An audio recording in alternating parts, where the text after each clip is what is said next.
Now, Pope Francis in America. Our in-depth coverage continues. The Pontiff's historic visit to the U.S. is only a week away. And new at 6, we're taking a look at how the Holy Father has touched lives here in Rhode Island. I caught up with a Johnston family to see how they're doing since getting what they called a kiss from heaven. It's a very human moment, and I think it really touches just a sense of humanity in all of us. It was the embrace that was seen around the world. Pope Francis, 18 days into his papacy, displays an act of love towards Domenic Gondreau of Johnston. Okay, you ready? His brother Lucas was there as the Pope drove through a crowd of thousands in St. Peter's Square.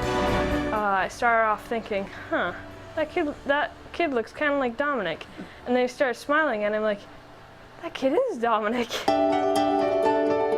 And then he said again, it's Domenic. And I could tell, that what he meant was the Pope was picking up Domenic.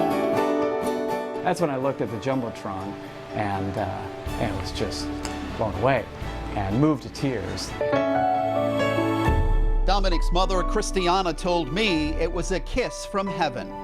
To be in a crowd like that and to have your child be the one that's hugged by the Pope, you really feel like I looked up to heaven and thought, he's here.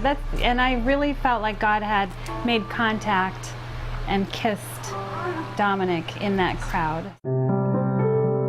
Domenic was in an area that was blocked off for children and their families with disabilities. An usher picked up Domenic to get the Pope's attention. His dad, Dr. Paul Gondreau, says Domenic's reaction was priceless. For Domenic, intentional bodily movements are very difficult. And I can count on my one hand the number of times he's put his arm around my neck to embrace me. Even though he wants to, cognitively is entirely normal. He whispered into his ear, and see? And he still hasn't told, Domenic hasn't spilled the beans on what the Pope told him. You don't want to tell us, do you, Domenic? You want to tell him? You want to tell me? No.